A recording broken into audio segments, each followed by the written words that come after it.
Salam müəllimələr. Bugün izah edəcəyim 6-cı sinifin 27-ci mövzusu olan naxış tikmə üçün alət və tərtibatlar, hesab naxış tikməsinə hazırlıq mövzusunu izah edəcəm. Ümumiyyətlə, naxış tikmə nədir? Naxış tikmədən hansı alətlər, tərtibatlardan istifadə olunur?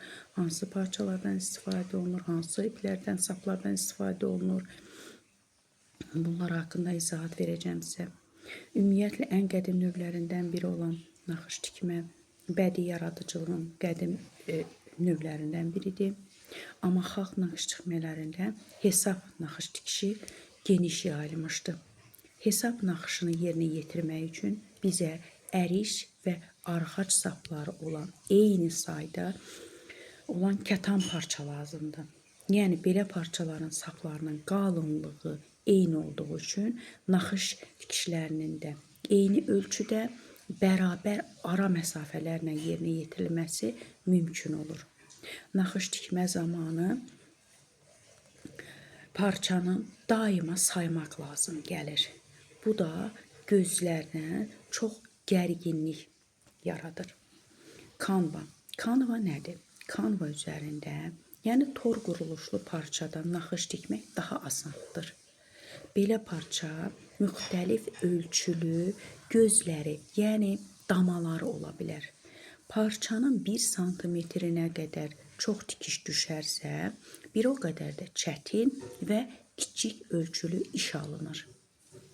Naxış tikmək üçün olan iynə, sap, az sürtülsün deyə qısa və böyük deşikli olmalıdır. Ümumiyyətlə, naxış tikmədə iynə qısa və böyük deşikli olur. İynə saplayan. İynə saplayan nəyə görə istifadə olunur? İynə saplayan sapı iynəyə keçirmək üçün olan xüsusi bir alətdir. Onun köməyi ilə sap iynəyə rahat keçirmək olar. Oymaq. Oymaq nədir? Oymaq işlək əlin orta barmağının zədələnmədən qoruyur. Yəni, sıx parçanı deşmək üçün kömək edir. İşləmək üçün rahat olsun deyə oymaqların barmaq üçün ölçüsünə görə seçilir. Naxış tikmə zamanı müxtəlif ölçülü qayçılardan da istifadə olunur. Böyük dərzi qayçısı var, orta ölçülü qayçı var, bir də ucları əyri olan xırda qayçıdan istifadə olunur. Böyük qayçıdan nə işlərində istifadə olunur?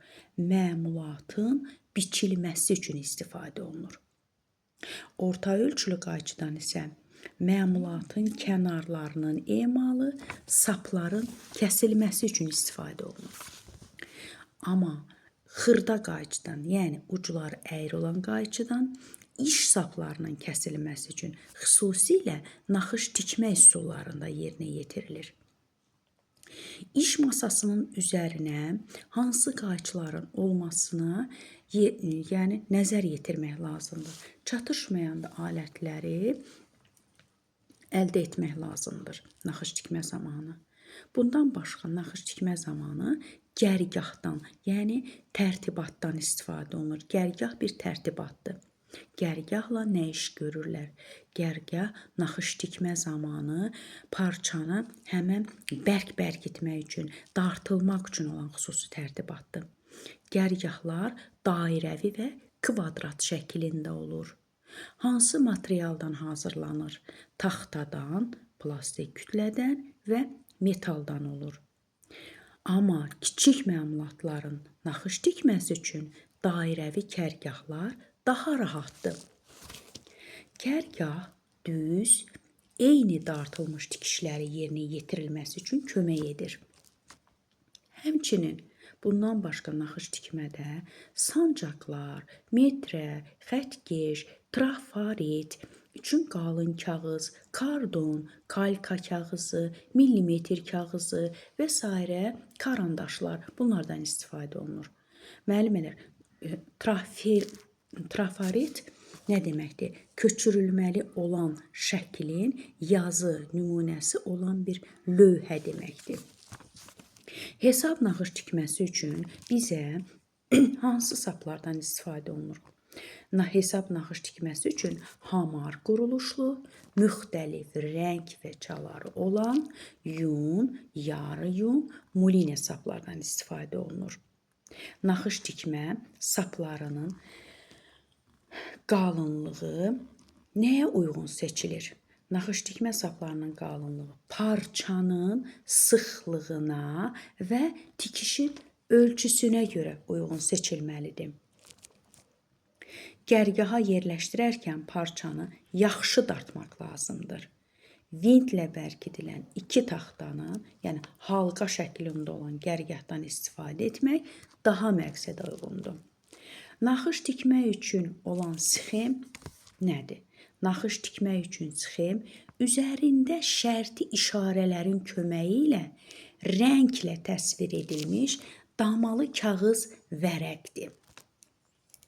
Ümumiyyətlə, naxış tikməyə hazırlıq dedikdə, naxış tikmə texnikasına yiyələnmək, onun bütün mərhələlərini, tərkib hissələrini bilmək lazımdır. Parça və sapların hazırlanması, şəklin parçaya köçürülməsi, sapların bərkidilməsi qaydalarını, üsullarını öyrənmək lazımdır. Deməli olar ki, bütün parçalar yumuşaq parçalar, yəni yuyulma zamanı yığılır. Yığılma dərəcəsi nədən asılıdır? Yığılma dərəcəsi lifdən, lifin dərəcəsindən, lifin qarışığından, parçanın sıxlığından asılıdır. Deməli, yığılma dərəcəsi lifdən, lifin qarışığından, parçanın sıxlığından asılıdır. Parçanı buxara vermək lazımdır. Yəni, yığılmanın qarşısını parçanı buxar və ya isti su ilə emal etməklə almaq olar. Bunun üçün pambıq və katan parçalar isti suyla, süni parçalar isə ilik su ilə yuyulur. Sonra parça biraz sıxılır və qurudulur. Parçanı nəmiş halda əriş saplarının uzununa ütüləmək lazımdır. Yəni, əriş saplarını uzununa boyu ütüləmək lazımdır. Əgər düzbucaqlı məmulata, məsələn, salfetə biz naxış tikiriksə, onda parçanın kənarındakı, yəni o kənarındakıları düzəltmək lazımdır.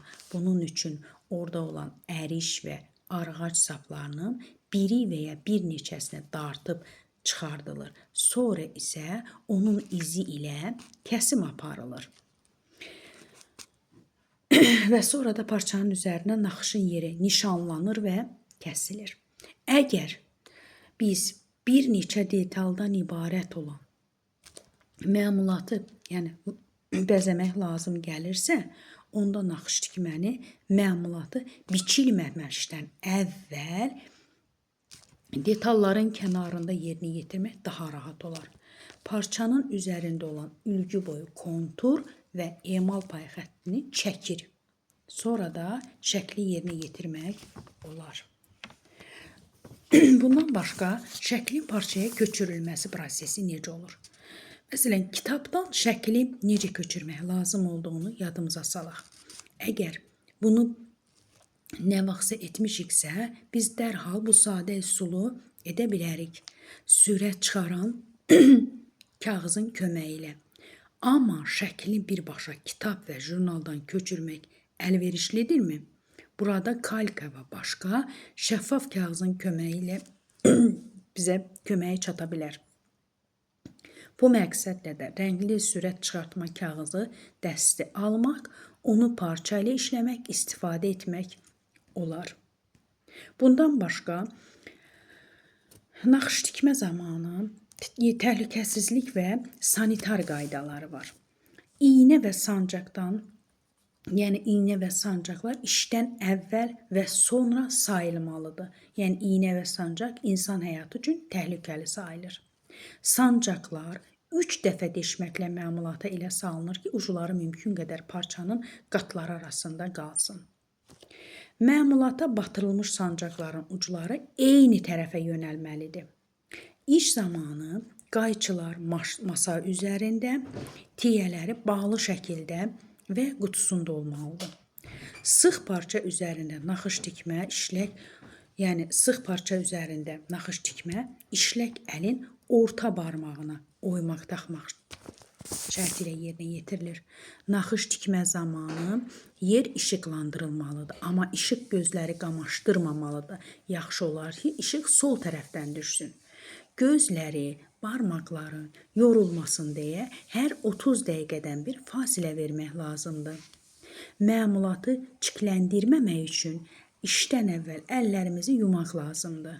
Sapı dişləyərək qırmaq olmaz. Bu məqsədlə qayçıdan istifadə edilməlidir.